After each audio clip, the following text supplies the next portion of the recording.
আসসালামু আলাইকুম, কেমন আছেন সবাই? আশা করি সবাই ভালো আছেন। আজকে আপনাদের সাথে একটা অভিনব পদ্ধতিতে ব্যাম্বু শুট রেসিপি শেয়ার করব। এই ব্যাম্বু শুট সবাই খেয়ে থাকেন, সবার করে প্রায় হয়েই থাকে। তো ভাবলাম আজকে আমার রেসিপিটা আপনাদের সাথে শেয়ার করব অন্যরকমভাবে, অন্যরকম পদ্ধতিতে। আশা করি সবার ভালো লাগবে। তো আমি এখানে কয়েকটি ব্যাম্বু শুট নিয়েছি, পরিষ্কার করে এইভাবে কেটে দিয়েছি। আমি কাটার পর ব্যাম্বু শুটগুলি আমি সেদ্ধ করতে বসিয়ে দেব। তো আমি একটা কড়াইয়ে পানি নিয়েছিলাম আর ব্যাম্বু শুটগুলি সেই পানিতে মিশিয়ে দিয়েছি। আমাদের প্রচলিত ভাষায় এটাকে করুল বলে, বাঁশকরুল। তো এখানে আমি পানির মধ্যে মিশিয়ে দেবো ব্যাম্বু শুট, সাথে দিয়ে দেব হাফ চা চামচ হলুদের গুঁড়া এবং সেদ্ধ হওয়ার জন্য আমি সেটাকে 10-15 মিনিটের জন্য চুলায় রেখে দেব।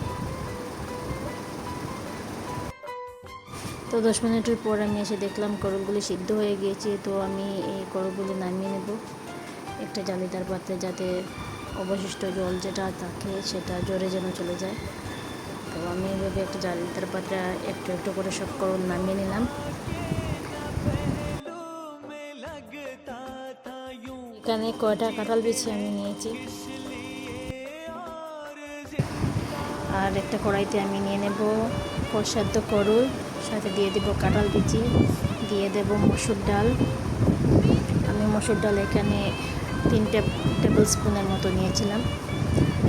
তো আপনারা কম বেশি দিতে পারেন, কারণ ডাল খেতে পছন্দ বেশি, তো দিতে পারেন। ডাল বেশি করে না হলে কম করতে পারেন। এরপরে দিয়ে দিলাম পেঁয়াজ, সামান্য থেতো করা রসুন, 3-4টা কাঁচা লঙ্কা, হাফ চামচ হলুদের গুঁড়ো, হাফ চামচ জিরের গুঁড়ো আর 1 চামচ ধনে গুঁড়ো। এখানে দিয়ে দিলাম 1 চা চামচ লবণ,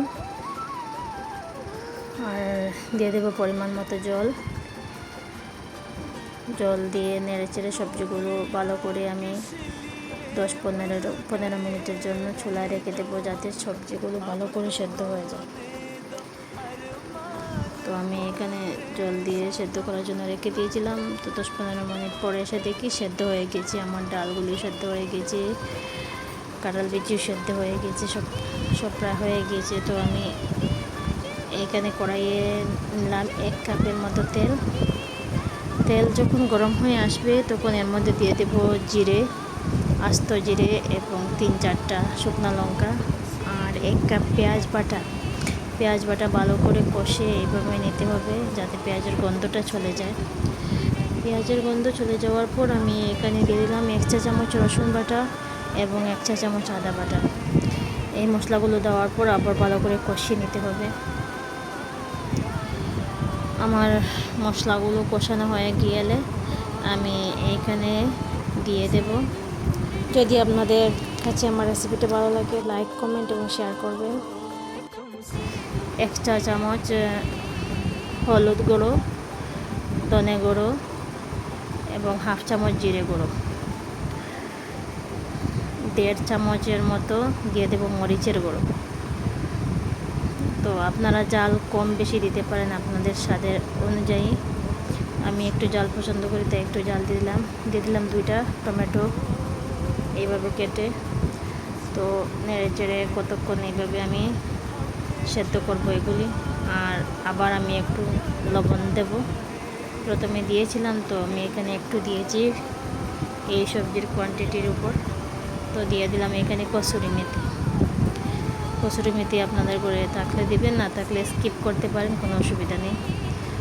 মশলাগুলো থেকে তেল ছড়িয়ে যাচ্ছে দেখেন। তো এইখানে এখন আমি আমার সেদ্ধ করা সবজিগুলো ঢেলে দেব। সবজিগুলো এইভাবে আমি ভালো করে মিশিয়ে দেব। মেশানো হয়ে গেলে আমি আরও 10-15 মিনিটের জন্য এটাকে চুলায় রেখে দেবো, যাতে ভালো করে সেটা রান্না হয়ে যায়।